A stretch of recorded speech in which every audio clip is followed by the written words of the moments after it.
Hello, ladies and gentlemen. This is your lovely neighborhood Reverend Plague Dog, and regardless of where you're coming from, be it darlingdork.com, Gaming Wasteland, or the Sweet Roll Thief page, thank you, welcome, and hey, hope you enjoy the video.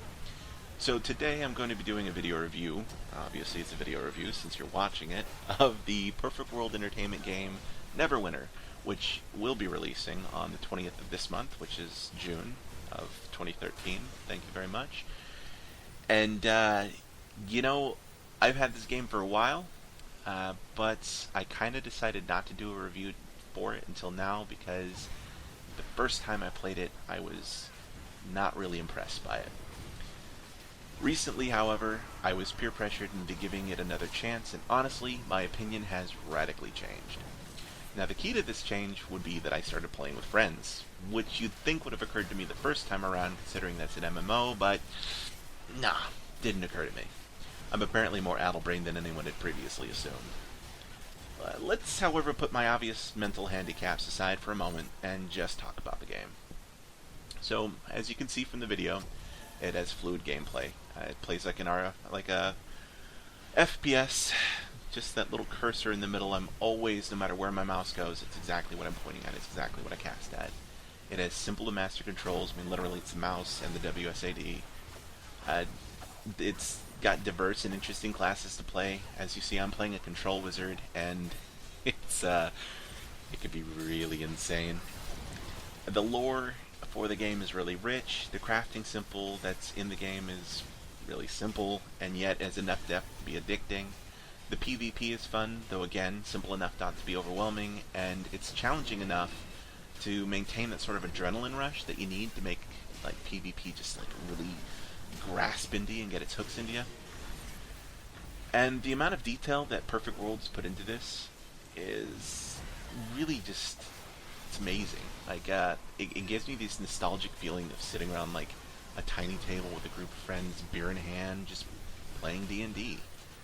And as I'm prone to doing, I have these aesthetic moments of squealing and clapping my hands like a giddy little kid when I play this, and I can't really say why without ruining some of the content.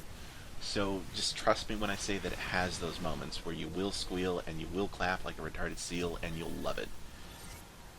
And I don't think that's anything to sneer at.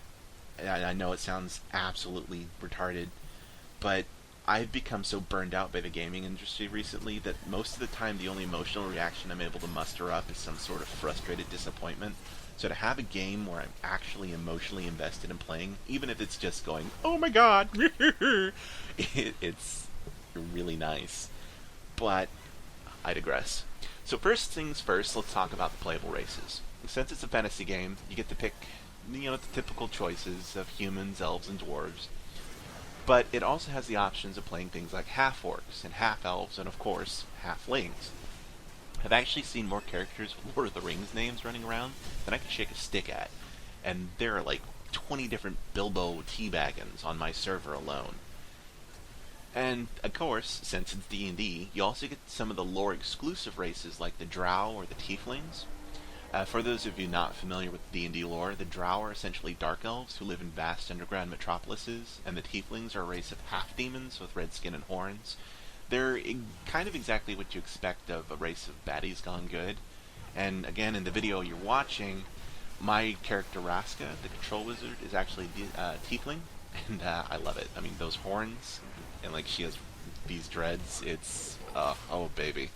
Anyway, so at launch, which again is June 20th of this month, 2013, you'll also get to pick what elves is a playable race, but because they're being play-tested in what I assume is a closed beta, I haven't really gotten to tinker around with them yet.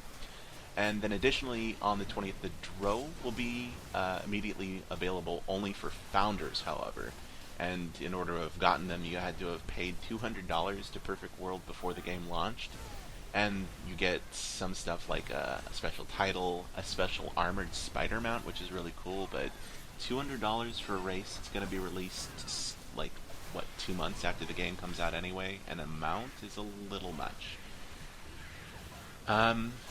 But, the Drow, they're cool, so I understand why people would want to do it. And then again, it's going to be a race that 2 months after launch is going to be available, so I myself will purchase the Drow, and I will have my own little Drizzt Do'Urden clone. Oh yeah. As for the classes, you get your typical mix of Guardian, like tanks and DPS and clerics, but they have different names. They got like their own D&D spin. So your tanks are called Guardian Fighters. Your melee DPS would be Great Weapon Fighter, which is like giant swords that he swings around. Or a Trickster Rogue, which is exactly what you would assume it is. It's obviously a rogue which has maddeningly amazing abilities to just quickly kill you in PvP. And I have literally been one hit by rogues and flipped out. Otherwise, you have Devoted Clerics, which are, of course, again, obviously your healers, and Control Wizards, which you see me playing, which are your range DPS for the moment, your crowd control, and your damage over time class. I've pretty much gone straight for the DPS. I don't have a lot of dots, but I do have a lot of crowd control. I think immediately after making this video, I managed to get 2 more crowd control skills, and it's just ridiculous. I can pin enemies down for entire minutes and just wail at them. It's great. As is typical though, at launch you will get another race, or I'm sorry, you'll get another class. You'll be able to play as the Rangers, and that I really don't know much about. There's a wiki article on it, but it's not really that detailed. All I know is there'll be another range DPS class, and I'm assuming it's going to be straight DPS. I don't think it'll have dots, and I don't think it'll have DC or CC. Sorry. And that's sort of like a mixed thing. I'll do another video on them when they actually release on the 20th. Otherwise, for right now, all I can do is shrug and shake my head sadly and confusedly. Other than that, the in-game crafting system, or professions as they're called, is pretty straightforward. You have your armor crafting in tailoring, leatherworking, mailsmithing, and platesmithing, and each one benefits a particular class. So tailoring is for control wizards who wear light armor, leatherworking is for rogues and presumably rangers, and mailsmithing is for great weapon fighters and devoted clerics, and platesmithing goes for the guardian fighters since, of course, they're the tankiest. You also have leadership, which the Neverwinter wiki describes as being a way to earn additional gold, experience points, astral diamonds, which is like a form of in-game currency outside of copper, silver, and gold. And consumable items such as potions, and finally gems and other resources you can use in other professions. And of course, as is again the pattern, at launch the alchemy profession will become available, and as you'd imagine, that will allow players to craft special potions for personal use or for sale. As a whole though, for the professions, you can kind of assume they all play like Mafia Wars, if you ever played that. It's real simple, real addicting. You click, you leave it alone for a long time, and it just goes and does its own thing. It's not too complicated. It's, again, pretty straightforward, but it's still a lot of fun. There's also the crafting, I'm sorry, not the crafting, the questing system is also pretty straightforward. You select your quest, and it will literally lay down this trail of sparkly fairy farts, like Fable did, and you just follow the trail of fairy farts to your objective. And you don't have to worry about it misleading you. I mean, it'll obviously take you through hordes of enemies, but it's literally a straight line to where you need to go, shortest route. The quests themselves are sometimes your typical MMO stable of go here and kill this many of the things, or go here and gather so many of the things, but occasionally they're inspired, interesting, and wonderfully strange. The dungeons, too, are fun and varied. They start out easy, but as time goes on, they get harder and harder. Level 40 plus dungeons, for instance, can get especially frustrating. If you don't have the right composition of classes in your group, you can literally wipe very quickly, and I've had some rage moments at that. I've actually been forced to rage quit a dungeon because my group lacked a tank, or if we had a tank, they were so inexperienced, it was painful, but you know, it's a free-to-play MMO. You gotta kind of expect to have that. You're gonna have a bad time with pugs, or pickup groups. And Neverwinter also has these things called skirmishes, which you're watching right now. And it's like a dungeon, but it's less demanding, where you don't have to have pre-made groups of tank, DPS, healer. You can just kind of queue up for it, go about your business, and when it pops, you just go in. It's not really that demanding. You just kind of have to know what you're doing and pay attention to what's going on around you, and you'll pretty much be good to go. The one that you're watching me play right now is called Gatecrashers, which is available at level 50. It's not typical of most of the skirmishes. Some of them have you wandering through keeps, killing just pugs, random groups of enemies, pats. They're called, not pugs, sorry. And they're like dungeons. This one, however, is more like just waves of enemy coming at you. And it's not bad. It's pretty simple. I enjoyed it, but I prefer some of the other ones. All in all, though, there's 12 instances, so it's not like you have a huge pick of them, and each of them is only available for a certain period of time as you're leveling. I haven't gotten to anything past this one right now. That doesn't mean I haven't queued up for it. It's just at higher levels, the queues get a little lengthy, so it's harder to find instant gratification with these things. I'm hoping it's something they change, but as of right now, it is what it is.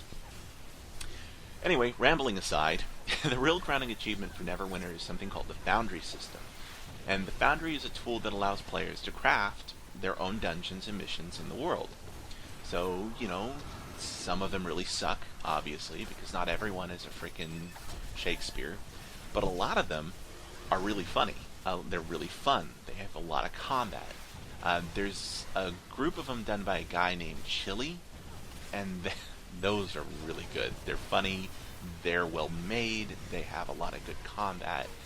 And others are rough. Some of them aren't well done at all. And luckily, however, there is a review system, so it's not like you're just going to pick a foundry mission at random and end up with some terrible thing that you hate absolutely. You can look at the reviews and read them and see what people liked or disliked about it, although, again, free-to-play game, you end up with some weird crap. Like, pardon my French there, like one of them read, after playing it, I can confirm that this is indeed a mission. Yeah, that was real helpful. Thank you to that guy. Anyway, other than the foundry system, there is a DLC that's actually going to be available that I'm really excited about that's coming out on the 20th. So, that's a big day for Neverwinter players. The 20th is launch day, release of the Wood Elves, release of the new Alchemy class, and release of the Caverns of Gauntlgrim, which is a level 60 PvE instance. And that'll be a 20 vs 20 PvP arena, which will grant winners a Tier 2 dungeon and losers a Tier 1 dungeon. And then according to the website, the players who do the PvP will have the ability to summon golems to fight for their side, or build catapults to pummel their enemies into submission. I don't know a lot about that. Like, I don't know what PvE areas there will be explored. I think there's 3 of them, but I'm not sure. And I don't know what the PvP will be like, although there is already a trailer out for it. So what I'll do is, when it comes out on the 20th, assuming I have a high enough character and I'm like 3 levels away, I'll do another video on that, and then I'll make a Wood Elf character, and I'll go through all that stuff with you. So for the time being, that's really all I can think about saying. I could rant for a little bit longer, but I'm also kind of running out of time in the video. What I recommend you do is go and pick up this game. It's free to play. It's not like you have a lot of time to lose. You're obviously watching this, you have the time.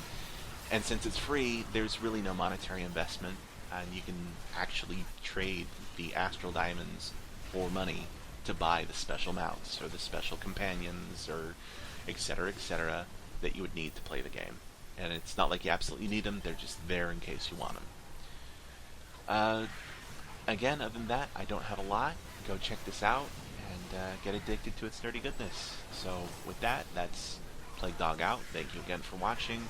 And like and subscribe, leave me comments on if there's something I left out you want me to elaborate on. Tell me what you thought, what I need to improve on, blah blah blah blah. I think later we'll do a War Thunder video as well with Surge, Jim, and potentially Poto. So I'll have that out for you later as well. Anyway, again, thanks, have a good day, and good gaming.